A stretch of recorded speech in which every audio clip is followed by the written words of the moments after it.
날이 무척 덥다 보니까요, 제가 시원한 곳에 가고 싶다 이런 생각을 하게 됐습니다. 뭐 계곡도 생각이 나고 했지만 아이스링크장이 참 생각이 많이 나더라고요. 그러면서 한 선수가 떠올랐습니다. 우리 피겨 스케이팅 하면 생각나는 선수 누가 있으십니까? 예, 누구나 다 기억하는 우리 김연아 선수가 있을 것 같습니다. 이 아름다운 오늘의 찬양처럼 아름다운 선율과 빛나는 스케이트장 위를 누비면서 전 세계를 놀라게 했던 김연아 선수가요, 2014년도에 24살의 나이로 은퇴를 했습니다. 이렇게 김연아 선수를 세계적인 선수로 키우기까지 아마 많은 사람들의 도움이 있었겠지만, 그 중에 가장 큰 도움은 아마 부모님의 응원과 지지, 그 부모님의 말들이었을 것 같습니다. 하루는 김연아 선수가 너무 힘들어하자 어머니가 이렇게 이야기했다고 합니다. 네가 할 수 있는 최선을 다하면 그걸로 충분해. 실패해도 괜찮고 실패를 두려워하지 말고 실패해서 배울 것이 무엇이 있는지 우리 같이 찾아보자. 이렇게 말하면서 그녀를 늘 다독였다고 합니다. 그래서 그런지 이 김연아 선수가 은퇴를 하면서 인터뷰를 할 때 한 기자가 이렇게 묻습니다. 고비가 오고 힘들 때마다 그것을 어떻게 넘기셨습니까? 이렇게 질문을 하니까요, 김연아 선수가 바로 이렇게 대답을 하더라는 거예요. 부모님의 도움이 제일 컸죠. 당시에는 너무 힘들어서 더 이상 안 한다고 며칠씩 훈련을 쉰 적이 있었는데 부모님은 제 의견을 존중해 주셨어요. 만약 부모님이 다그쳤다면 지금의 저는 없었을 것입니다. 여러분, 7살부터 이 선수 생활을 하면서 이 김연아 선수 그 모습을 보면서 부모님이 얼마나 마음을 졸였을까요? 때로는 얼마나 답답했을까요?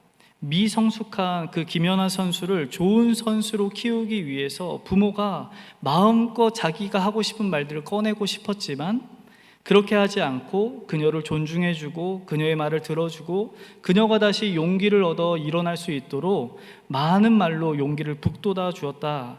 그것을 우리는 눈여겨볼 수 있는 것이죠. 이처럼 누군가 자신을 믿어주고 말로써 응원을 해주고 말로써 지지를 해주는 것이 참 생에서 중요한 것 같은데요, 인체에도 이런 중요성이 있다고 합니다.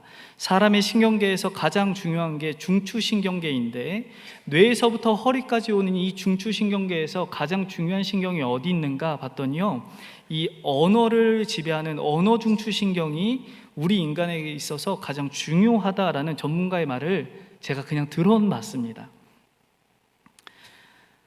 무슨 말일까 싶어 보니까요, 사람의 생을 보니 말은 신경 지배를 넘어서서요, 일생을 쫓아다니고 인생이 그 말 때문에 지배를 당한다라는 생각이 되는 것이죠.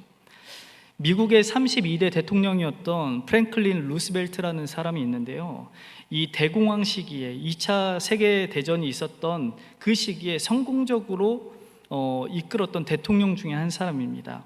자신감을 가지고 리더십을 발휘했던 것이죠. 그런데 그렇게 큰 힘을 발휘할 수 있었던 뒷배경에는 그의 어머니 사라 루스벨트가 했던 말들이 있었다고 합니다.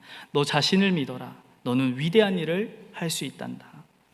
이 어린 시절부터 이 인생의 가치관이나 인생관이 형성되기 이전에 청소년 시기에 자신이 의지해야 되고 사랑받을 만한 사랑의 대상이 되어줬던 이 부모로부터 만약에 부정적인 언어, 파괴적인 언어를 들었다고 한다면 그 결과가 어떻게 되었겠습니까? 이런 말들을 듣고 자란 아이들이요, 나중에 꼭 커서 부모님과 대화를 하다가 아버지가, 어머니가 그때 제게 이렇게 이야기하셨잖아요 라는 말을 설 명절 혹은 다른 날에 이렇게 가족들 모임에 하는 이야기들을 저는 종종 들었던 것 같습니다. 다시 말해서 사람에게 있어서 말이라는 것은요, 내뱉는다고 사실 사라지는 게 아닙니다. 우리 말은 우리의 평생을 쫓아다니면서 응원을 주기도 하고 괴롭히기도 한다는 사실인 것이죠. 제가 언제 이 생각을 정리하게 되었는가 하면 최근에 신방을 하면서였습니다. 이 성도님들의 신방을 하다 보니까요, 우리 70대, 80대 권사님들, 우리 남성 성도님들 이렇게 만나다 보면 그 어린 시절에 들었던 누군가의 응원, 격려 혹은 누군가의 이 조롱과 욕설을 저에게 고스란히 그때 들었던 것처럼 이야기를 하시는 거예요. 대단하죠? 그 어린 시절에 들었던 그 이야기를요, 이제 막 만난 목사에게 마치 그 시절로 돌아간 것처럼 저에게 이야기를 하고 있는 것이죠. 그 이야기를 듣고 있으면서 제가 우리 권사님이 들었던, 우리 집사님이 들었던 그 말은 굉장히 강력한 힘이 있어서 우리 평생을 지배하고 있었구나라는 생각을 하게 된 것이죠. 삐뚤어진 아이들 치고요, 집에서 이렇게 거친 언사를 안 들어본 아이들이 없습니다.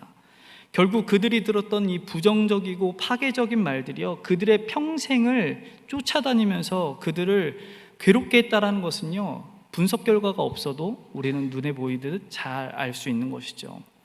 이렇게 강력한 말의 힘이 있다라는 것 관해서 오늘 야고보가 이야기하고 있습니다. 그는 세 가지의 말의 힘, 이 말의 능력이 있다라고 이야기하는데, 야고보가 말하는 말의 위력이 무엇인가 봤더니요, 첫 번째는요, 말은 한 사람의 인생이 어디로 가고 있는지, 어디를 향하고 있는지 지표와 같다라고 얘기합니다. 그래서 야고보는 사람의 혀를 이렇게 배 키에 비유하면서요, 4절과 5절 상반절에 이렇게 이야기합니다. 우리 같이 읽겠습니다. 시작. 또 배를 보라. 그렇게 크고 광풍에 밀려가는 것들을 지극히 작은 키로서 사공의 뜻대로 운행하나니 이와 같이 혀도 작은 지체로 돼 큰 것을 자랑하도다. 아멘. 우리는 타이타닉호라는 배를 잘 알고 있습니다. 이 거대한 배를 역사적인 사실로도 잘 알고 있고 영화를 통해서 아마 보신 분들도 계실 것입니다. 이 타이타닉호가요, 갑판은 9개고 선체에서 가장 높은 굴뚝은요 53m가 된다고 합니다. 총 무게는 46,000톤, 46,000톤이나 되는 배인데, 이 거대한 배의 항해의 키는 4.5m밖에 되지 않는다라고 하는 것이죠. 다시 말해서 이 거대한 배가 비교적 이 작은 도구로 운행되고 있다라고 이야기하는 것입니다. 이것이요 마치 개미 한 마리가 코끼리를 목줄에 걸어매고 아프리카 평원을 지나가고 있는, 횡단하고 있는 것과 같다라는 것이죠. 타이타닉호보다 그런데 우리의 인생은 더 큰 인생입니다. 이렇게 큰 한 사람의 인생을, 그 인생의 항해를 결정짓는 방향의 키가 어디 있다? 오늘 야고보는 이 작은 혀에 있다. 혀에서 나오는 말이 우리의 인생의 방향키를 결정한다라고 이야기한다라는 것이죠. 배가 아무리 크다고 해도 배의 방향은 키가 결정하는 것처럼 인생의 행로와 걸음을 결정하고 조종하는 것은 우리가 말하고 있는 이 사람의 말에 있다라는 것이죠. 앞으로 내가 장래에 어디로 가게 될지, 장차 나는 어떤 모습으로 살아가게 될지 내가 하는 말에 달려있다. 오늘 성경이 그걸 이야기하고 있다는 것이죠. 내가 뱉는 말에, 내가 뱉는 언어 속에 내 미래의 가능성이 담겨 있다는 것입니다. 안 된다라고 노래하는 사람은 안 되는 것이고, 된다고 믿으며 기도하여 하나님 앞에 소원으로 부르짖는 자에겐 된다라는 것을 성경이 이야기한다는 것이죠. 그래서 말이 뭐가 된다고 얘기합니까? 씨가 된다 하는 것이죠. 여러분, 우리가 내뱉는 그 말 한마디 한마디가 내 자신 혹은 내 주변에 다른 사람의 인생에까지도 중요하게 영향을 끼친다라는 사실을 여러분 꼭 기억하셨으면 좋겠습니다. 말이라는 것은요, 앞에 말씀드렸던 것처럼 뱉었다고 공중으로 사라지는 것이 아닙니다.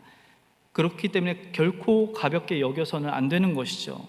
사람의 말은 말한 대로 되는 창조력이 있습니다. 왜냐하면 우리는 다 누구의 형상으로 창조되었습니까? 하나님의 형상으로 창조되었습니다. 창세기에 보면 하나님이 온 우주 만물을 무엇으로 지으셨죠?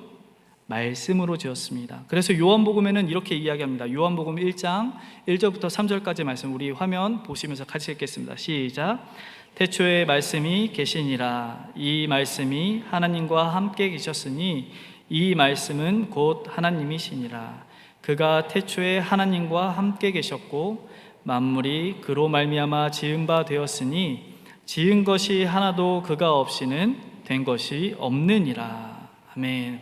온 우주 만물이 하나님의 말씀으로, 말씀이신 예수 그리스도를 통해서 창조되었다라고 얘기하는 것이죠. 다시 말해서 이 세계는 하나님의 말씀이 전부라고 해도 과언이 아니다라는 것이죠. 그런데 이런 말을 가지고 있는 존재는 누구만 있습니까? 창조주이신 하나님을 제외하고 이 땅에서 언어를 가진 존재는요, 누구만 있다? 인간, 우리 사람만 있다. 하나님의 형상을 가지고 있는 인간에게만 그 언어가 있다라는 것이죠. 그만큼 우리에게 있어서 이 말이라는 것은 굉장히 중요하다라는 것입니다.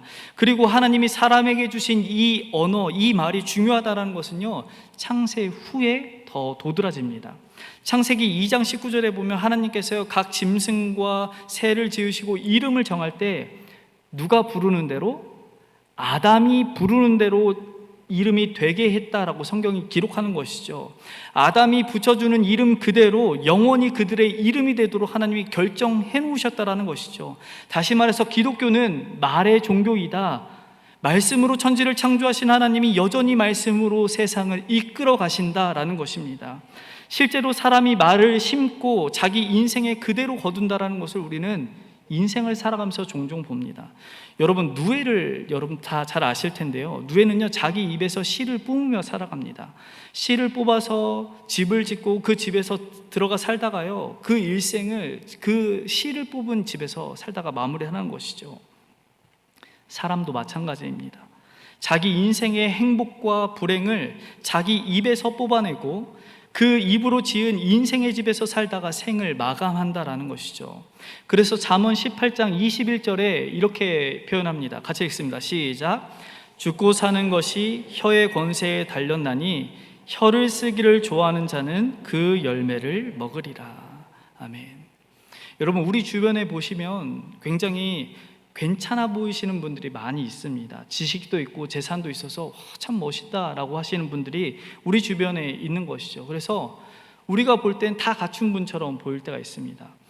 그런데 만약에 이분이 말이 험하다라고 여러분 한번 생각해 보십시오. 말만 하면요, 그 말이 사람을 찌르는 거예요.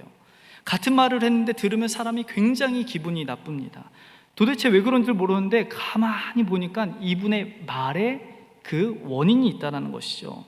때로는요, 직접적인 말을 하지 않을 때가 필요합니다.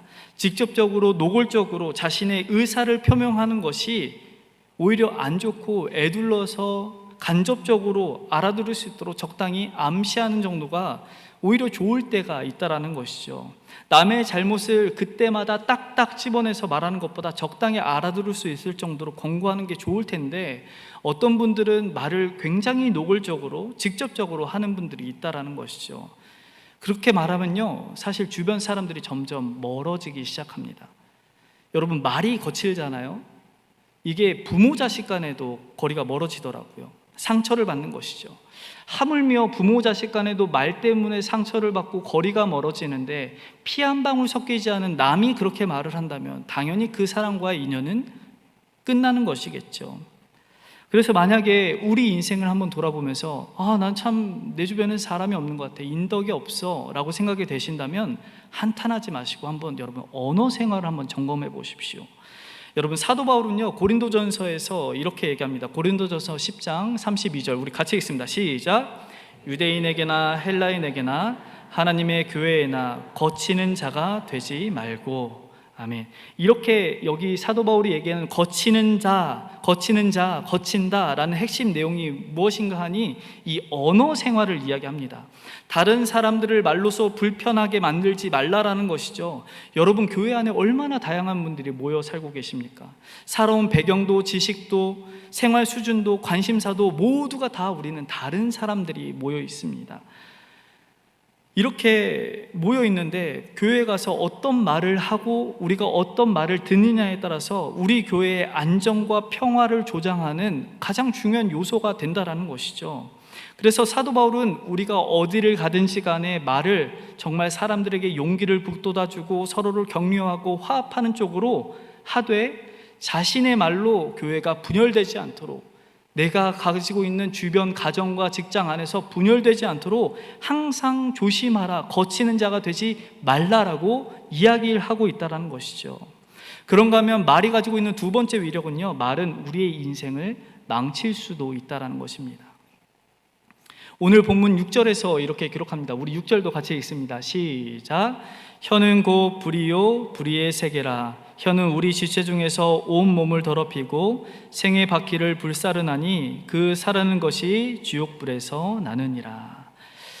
여러분, 혀가 팔이나 다리에 비해서 비록 작긴 합니다. 그러나 이 작은 혀로 인생을 완전히 망가뜨릴 수 있다라고 오늘 본문이 이야기합니다.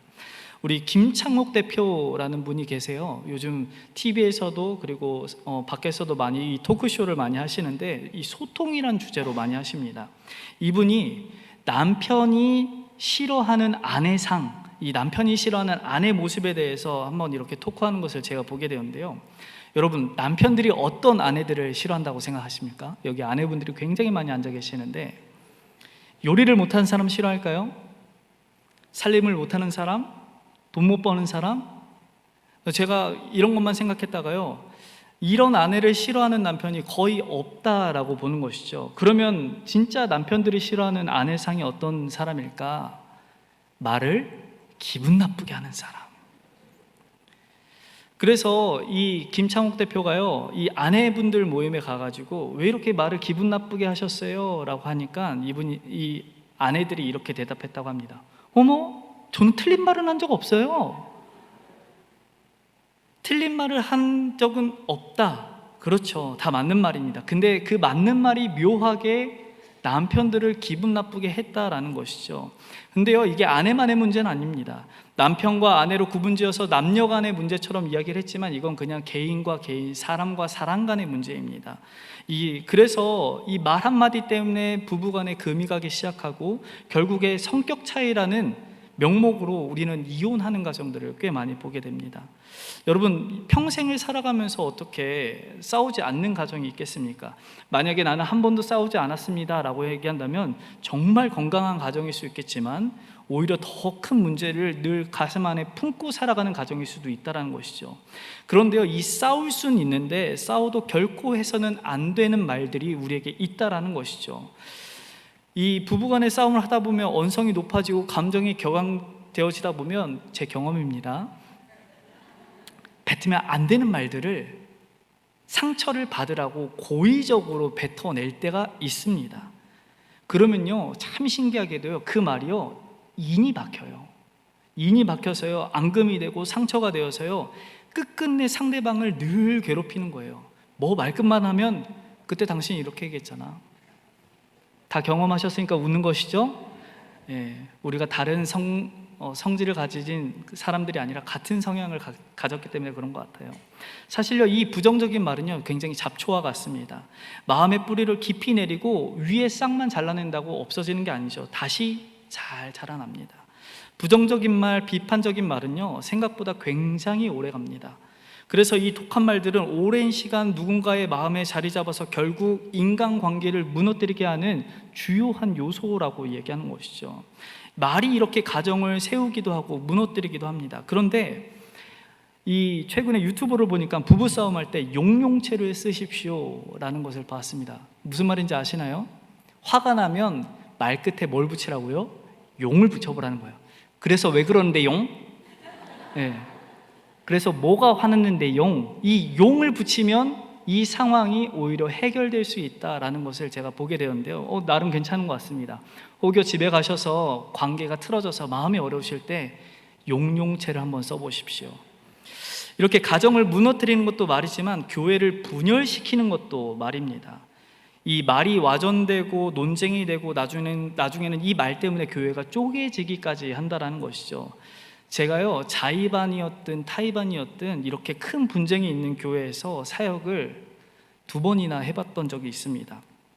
제가 직접 목격한 것이 무엇이었던가 하니, 여러분, 이 교회에 분쟁이 난다라고 시작하면요, 사실 큰 일로 시작하지 않습니다.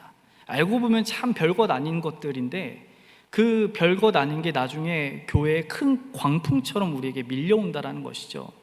그런데 이 작고 작은 일이 어떻게 이렇게 거대한 광풍이 되어서 돌아올 수 있게 되었는가? 그 에너지가 어디 있을까?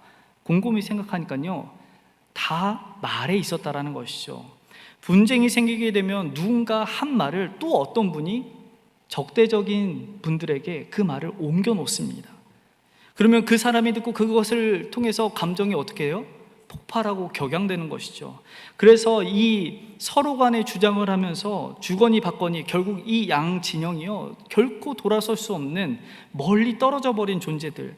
그래서 그렇게 분쟁이 되어서 갈라져 버린 교회를 제가 무려 3군데, 직접 본 건 2군데, 간접적으로 본 건 1군데, 이렇게 3군데를 경험했습니다.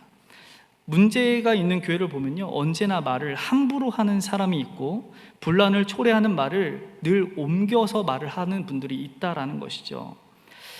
흔히 영어로 수다쟁이를요 빅마우스라고 합니다. 입을 크게 벌렸다라고 해서 빅마우스가 아니라고요, 이 작은 입이 만들어내는 결과성, 이 문제성 때문에 빅마우스라고 빗대어 이야기합니다.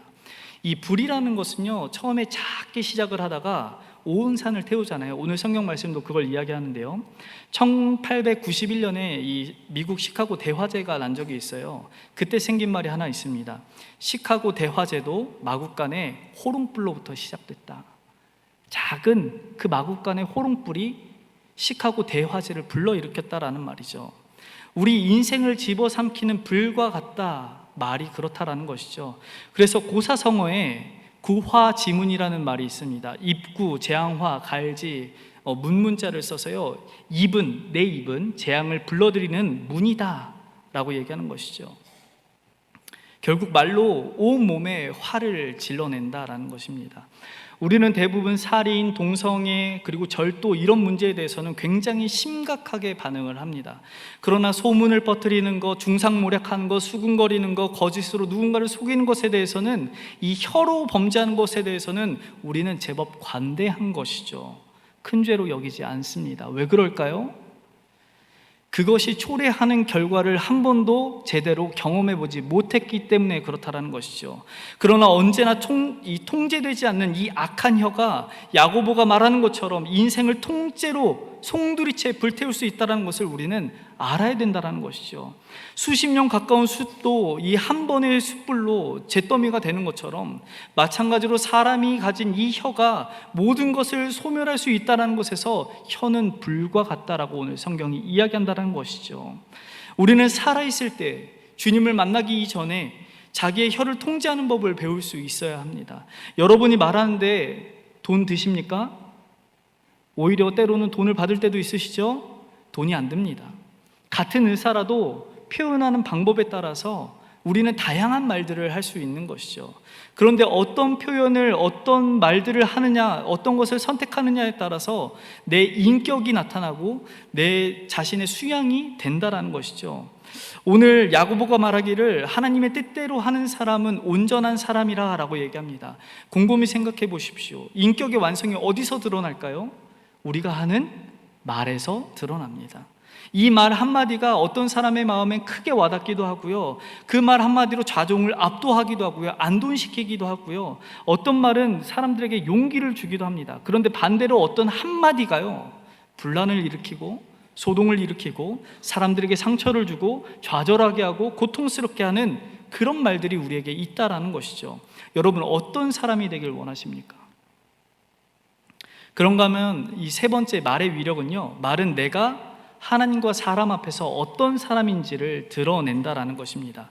다시 말해서 내 인격을 폭로하는 것이 곧 내가 쏟아내고 있는 말이라는 것입니다. 나의 말은 나의 믿음도 있고요, 내 경건도 있다는 사실을 알아야 된다는 것이죠. 말하는 것을 보면 정말 그 사람의 인격이 고스란히 나타납니다. 이 김윤나 작가가 쓴 말그릇이라는 책이 있어요. 이 김윤나 작가가 이 말에 대해서 이렇게 정의를 합니다. 말은 몇 초 만에 세상 밖으로 나오지만 그 한마디 한마디에는 평생의 경험이 담겨 있다. 이렇게 이야기하고 나서 말을 덧붙이는데 한번 들어보십시오. 말은 한 사람의 인격이자 됨됨이라고 한다. 말을 들으면 그 말이 탄생한 곳, 말이 살아온 역사, 말의 나이를 짐작할 수 있다. 말은 한 사람이 갖고 온 내면의 깊이를 드러내기 때문에 말그릇을 키우기 위해서는 내면이 성장해야 한다. 우리가 쏟아내는 이 불평이나 다른 사람에게 고통을 가하는 이 공격적인 언어, 그거 절대 우연으로 나오는 말이 없습니다. 우리가 말 실수했다, 말로 실수했습니다 라고 이야기하지만 사실 말 실수는 없는 것이죠. 그 사람의 인격에서부터 우리는 비롯된다라는 것입니다. 바로 그런 점에서 내가 하는 모든 언어는 내 존재입니다.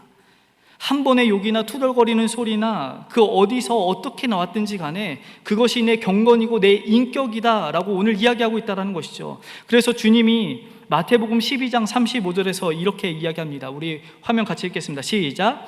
선한 사람은 그 쌓은 선에서 선한 것을 내고 악한 사람은 그 쌓은 악에서 악한 것을 내느니라.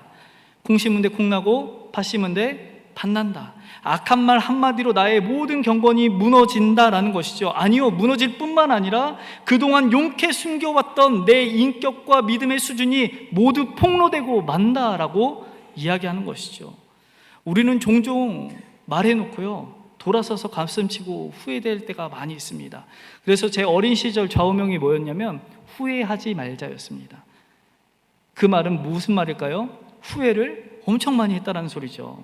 신기하게도요, 이 말은요, 한 번 내뱉으면 수습이 되지 않습니다.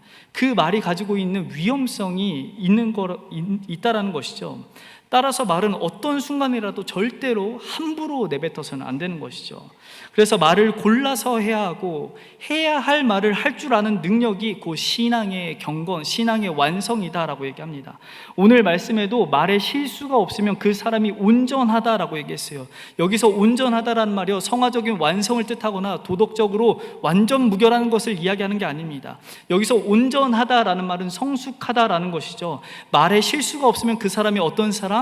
성숙한 신앙인이다 라고 이야기하는 것이죠. 여러분, 혀를 길들이는 게 얼마나 어려운지 아십니까? 그래서 오늘 본문에는요, 혀는 곧 불의의 세계, 불의의 세계다 라고 얘기합니다. 혀는 우리 몸의 여러 기관 중에 하나이지만 그 비중을 보면 우리 마음의 세계를 다 담아내고 있는 엄청난 것이죠. 여러분, 사람으로서 세계를 통치한다는 것 자체가 얼마나 어렵습니까? 마찬가지로요, 우리의 혀를 통제하는 것, 이 불의의 세계를 통제하는 것이 너무 어려운 것이죠. 혀는 그야말로 하나의 세상입니다. 그러므로 내 언어를 절제하고 지혜로운 말을 할 줄 아는 것이야말로 실로 우리 성숙의 마지막 단계라고 우리는 이야기할 수 있다는 것이죠. 그래서 우리가 잘 아는 욥은 어떻게 이야기합니까? 한날 한시에 자녀를 잃고 재산을 약탈당하고 가축대가 몰살당해서 몸이 병들었을 때 그가 어떻게 했는지 욥기 1장 22절에 이렇게 표현합니다. 시작. 이 모든 일에 욥이 범죄하지 아니하고 원망하지 아니하니라. 모든 것을 다 잃었지만 자기 입으로 하나님을 원망하지 않았다. 말로써 하나님을 절대 원망하지 않았다라는 것이죠. 이게 욥이 가지고 있던 경건이었습니다. 하나님은 이런 사람을 주목해 보신다라는 것이죠. 여러분, 말할 때 사람만 의식하지 마십시오. 그 사람 앞에 누가 있습니까? 하나님이 함께 있다는 사실을 꼭 잊지 말고 우리는 어떤 말을 내뱉을 때 하나님과 더불어 사람도 생각해야 된다는 것이죠. 말은 언제나 오늘 성경이 가르치는 대로 믿음에서 나오는 말, 다른 사람에게 유익을 주는 말, 그 말로 하나님의 뜻을 이루는 수단이 될 수 있도록 우리가 만들어내야 된다는 것입니다. 그런데요, 이 혀처럼요, 모순이 많은 게 또 없습니다. 오늘 본문에서도 이야기했지만 같은 혀로 하나님을 찬양하고 같은 혀로 다른 사람을, 하나님의 형상을 가진 이 사람을 저주하기도 한다라고 얘기합니다. 모순 덩어리다라는 것이죠. 제가 아는 어떤 목사님이요, 이렇게 저한테 표현한 적이 있어요. 우리 혀는 밖에 나가면 성자가 되고 집에 있으면 마귀가 된다. 그 말을 듣는데 얼마나 찔리는지 모르겠는 거예요. 밖에 성도님들을 만나고 타인을 만날 때 참 좋은 말들로 잘 웃으면서 이야기를 하는데 집에만 가면 제 입에 사단이 역사합니다. 정말 찔리는 말이 아닐 수 없어요. 우리는 대부분 낯선 사람, 처음 만나는 사람에게 최대한 공손히 예의 바르게 부드럽게 말하지만요, 정작 가정 안에서, 직장 내에서, 교회 안에서 친해지고 같이 있고 함께 지내는 사람들에게는 굉장히 무례하게 말을 하는 경우가 많다라는 것이죠. 위선이 별거 없습니다. 나의 언행이 일관성이 없다는 그 자체가 위선이라는 것이죠. 결국 내가 하는 말이 나의 됨됨이를 강조한다라는 것입니다. 이렇게 우리가 가진 말에는 강력한 힘이 있습니다. 그러면 어떻게 하면 우리의 말을 바꿀 수 있을까요? 어떻게 하면 세상과 교회에서, 가정과 직장 안에서 다른 사람에게 거치는 사람이 되지 아니하고 유쾌한 사람이요, 행복한 사람이요, 건강한 관계를 이끌어내는 사람으로 우리가 바뀔 수 있는 것일까요? 오늘 유쾌하고 행복을 주는 건강한 관계를 만들기 위해서 우리의 말을 고쳤으면 좋겠습니다. 우리의 말을 고친다면 정말 이 세상에서 보지 못했던, 맛보지 못했던 놀라운 관계를 우리가 경험하게 되는 줄 믿으시길 소망합니다. 그래서 말을 고치기 위해서 성경적인 처방을 몇 가지만 소개해 드리도록 하겠습니다. 말을 고치기 위한 첫 번째는요, 내 마음의 변화를 받아야 된다는 겁니다. 우리는 어린 시절부터 말 잘하기 위해서 부단히 노력을 많이 합니다. 그래서 제 어린 시절에는 웅변학원이 그렇게 유행이었어요. 웅변학원 많이들 보내보셨죠? 자녀들을. 그런 아이가 저입니다. 저는 웅변학원 한 번도 가보지 않았는데 제 친구들이 맨날 이렇게 얘기하는 거죠. 이연사 힘차게. 여기까지만 하겠습니다. 웅변학원 다니지 않아도요, 친구들이 다 저렇게 얘기하는 거죠. 우리는 말하기 위해서 웅변학원을 다니기도 하고 언어학을 연구하고 국문학을 배우고 말의 표현과 전달력을 개발하는 연구단체들도 얼마나 많은지 모르겠어요. 그런데 주님이 우리 입에서 나온 말들이 얼마나 악한지 이렇게 얘기합니다. 마태복음 15장 18절입니다. 같이 읽습니다. 시작. 마음에서 나오나니 이것이야말로 사람을 더럽게 하느니라. 아멘. 무슨 뜻일까요? 주님이 이렇게 말씀하시는 이유는 우리가 내뱉는 모든 말들이 어디로부터 온다? 마음으로부터 온다. 마음에서 나오는 거기 때문에 마음의 변화가 없이는 하나님이 원하시는 순수하고 깨끗한 말들은 결코 나오지 않는다라는 것이죠. 타락한 부패한 심성을 가진 죄인에게서 나오는 모든 말들은요, 다 더러운 것들이다 라고 얘기하는 것입니다. 다시 말해서 내 입에서 부정적이고 파괴적인 마음의 말들이 나온다. 내 마음에 원인이 있다라는 것입니다. 그런데 주님을 만나고 주님 때문에 새로운 존재가 된 우리는 어떻게 될까요? 마음이 변했기 때문에 뭐가 바뀌는 것이죠? 우리의 말도 입도 변하게 되는 것입니다. 그래서 중생하게 되면 가장 큰 변화가 어디서 나타나는가? 우리의 언어부터, 우리의 말부터 바뀌기 시작한다는 것이죠. 우리 과거에 다 은혜 받으셨잖아요. 그러면서 제일 바뀐 게 무엇이었습니까? 언어의 습관이 바뀌기 시작한 것이죠. 예수 믿기 전에 했던 모든 욕설들이 이렇게 말하면 안 될 것 같아 라는 생각으로 끊어내기 시작한다는 것이죠. 제가요, 어려서부터 하나님을 알았지만 어려서부터 욕을 알았습니다. 그러니 제 언어가 얼마나 거칠었겠어요. 심각했습니다.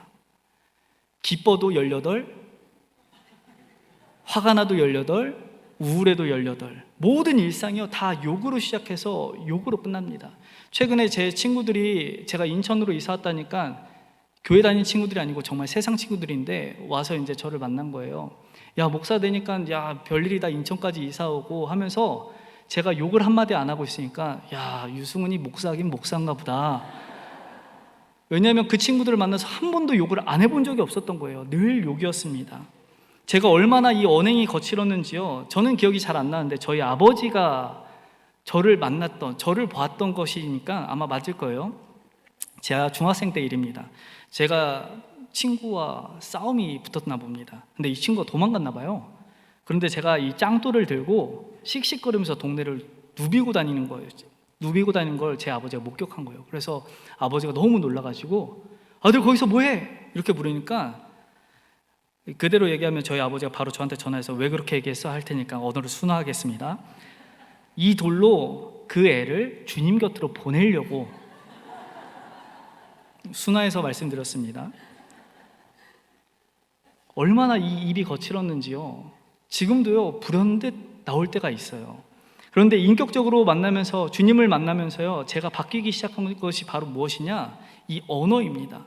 하나님, 제가 주님을 위해서 무엇을 하면 좋겠습니까? 내가 주님을 알고 그 주님의 사랑도 깨달았는데 주님이 내 인생에 가장 먼저 원하시는 게 무엇입니까? 하면서 성경을 열심히 읽고 책도 많이 읽다 보니까요, 주님이 그때 저에게 주셨던 말씀이 하나가 있어요.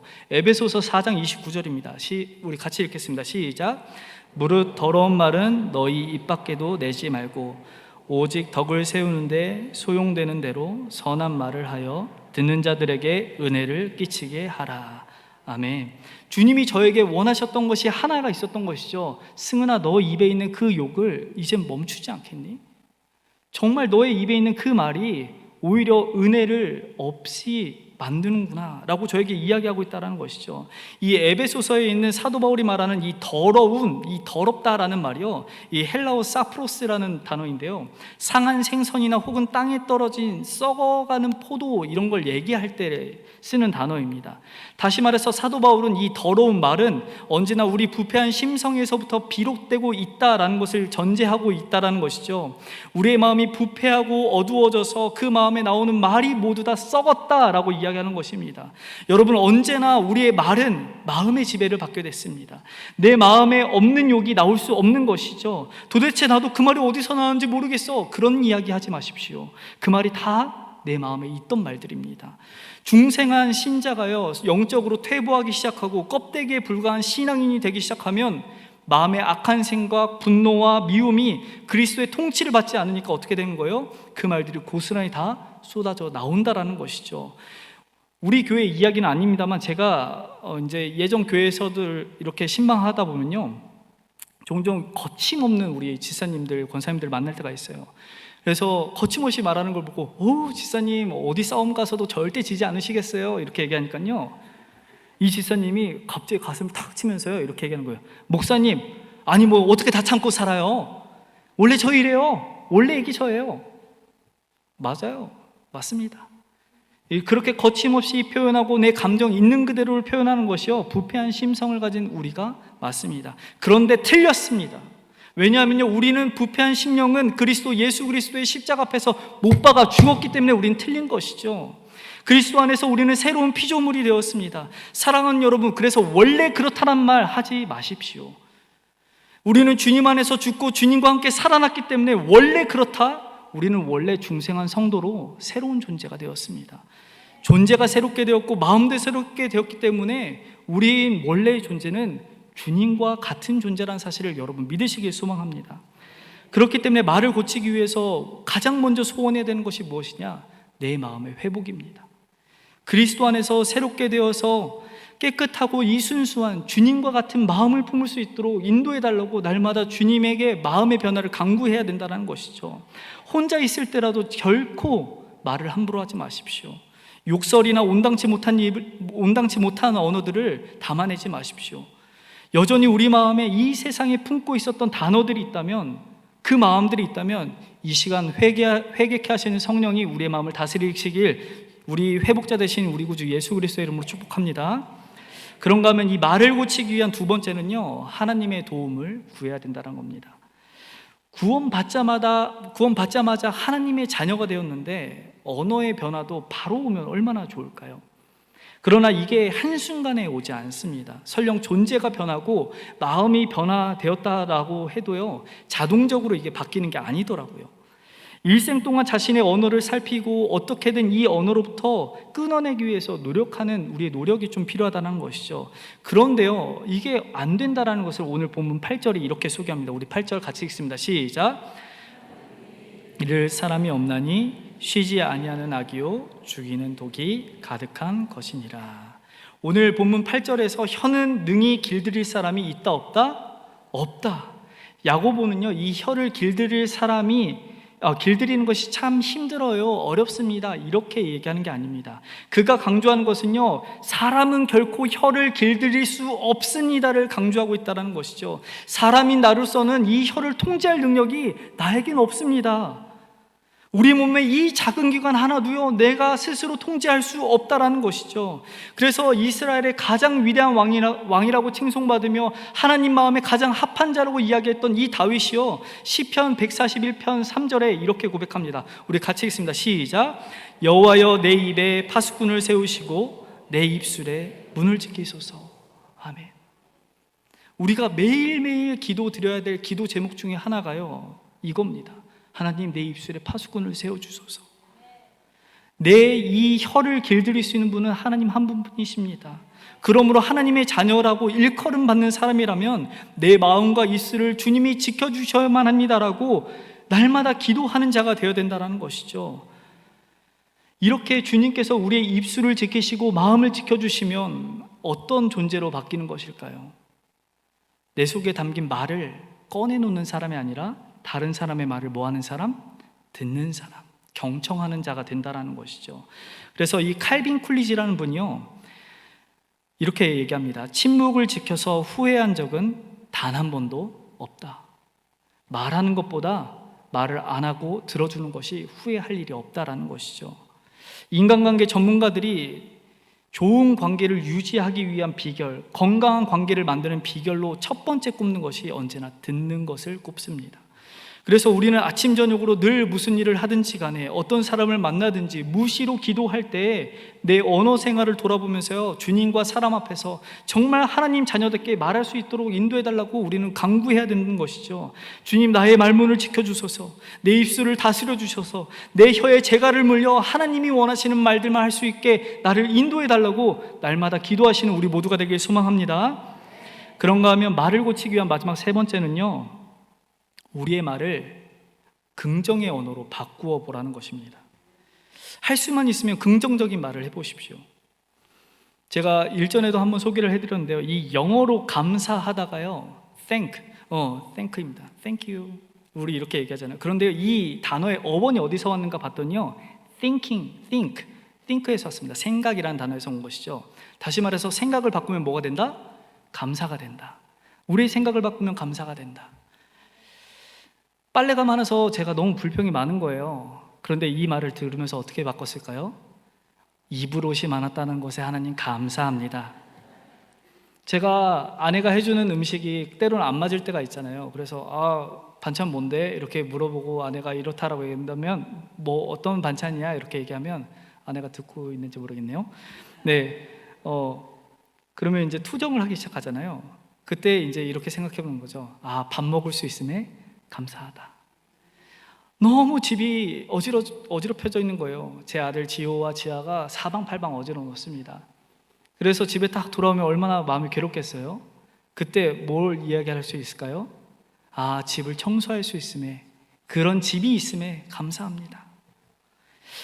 이처럼요, 우리는 불평할 수 있고 불만을 가질 수 있는 것들에 대해서 조금만 생각을 바꾸게 되면요, 우리의 언어가 바뀌기 시작한다는 것이죠. 그래서 사도 바울이 우리 세상 가운데서 어떤 말을 하는 존재가 되어야 되는지 이렇게 표현해 줍니다. 골로새서 4장 6절입니다. 우리 화면에 같이 읽겠습니다. 시작. 너희 말을 항상 은혜 가운데서 소금으로 맛을 냄과 같이 하라. 그리하면 대답할 것을 알리라. 아멘. 무슨 말일까요? 너희 말을 소금으로 맛냄과 같이 하라. 이 말을 조금 더 바꿔 얘기하면 너의 말을 맛깔나게 좀 해봐라, 이 말입니다. 여러분, 고기 먹을 때 소금 안 치시고 먹으시는 분 계세요? 소금 안 치면 뭐라도 찍어 먹죠? 쌈장이라도 찍어 먹습니다. 이게 찐 계란을 먹을 때도요, 이 그냥 먹으면 굉장히 힘들어요. 근데 뭐에 찍어 먹기만 하면, 소금에 살짝 찍어 먹기만 하면요, 입에 침이 싹 돕니다. 간이 안 맞으면요, 음식 먹기가 참 힘들어요. 간을 맞추면 제맛이 나는 것이죠. 이 너희 말을 소금으로 맛냄과 같이 하라, 이 정말 맛깔나게 말을 좀 해봐라 라는 이야기인 것이죠. 같은 상황, 같은 말이더라도 누가 들었을 때 기분 좋은 표현들로 한번 바꿔봐라 라는 것입니다. 그래서 유진 피터슨 목사님이 이런 말을 합니다. 그리스도인의 말의 최종적인 목적은 다른 사람에게 최고의 것을 주는 것이지 실망시키거나 무너지게 하는 것이 아니다. 앞서도 말씀드렸지만 정말 어떤 분의 말은 들었을 때 기분이 좋기도 하고 마음이 편하기도 하고, 어떤 말 때문에 마음이 우울했다가 활짝 개기도 합니다. 정말 신기하게요, 그분들에게 사람이 잘 붙어요. 여러분, 우리 주위에 얼마나 많은 사람들이 있습니까? 교회 안에도 정말 많은 성도들이 있고 교회 밖에도 많은 분들이 여러분들과 함께 생활하며 지내는 것이죠. 그런데 그 사람들이 더 만나고 싶어하고 더 원하는 사람, 더 함께 있고 싶은 사람이 우리가 되길 간절히 소망합니다. 그래서 여러분, 이렇게 말로 사람들에게 용기를 주고 힘을 북돋아주는 그런 분들이 이후에, 사람은 죽어서, 호랑이는 죽어서 뭘 남기고? 가죽을 남기고, 사람은 죽어서 이름을 남기지 않습니다. 그 사람이 했던 말이 남는 것이죠. 여러분의 말들이 누군가에게 그렇게 인식이 돼서 누군가를 생각할 때마다 이름보다 그분이 나에게 이런 얘기를 해주셨지, 그분 때문에 내가 힘을 얻었지, 용기가 났지, 그래서 어려운 세상, 이 삭막한 세상을 살아가는데 여러분이 그런 말들로 한 줄기의 빛이 되어주는 정말 아름다운 말들을 하시는 모든 성도님 되길 주님의 이름으로 축복합니다. 끝으로요, 할 수만 있다면 정말 내 부정적인 언어를 다 긍정적인 말로 한번 바꿔보십시오.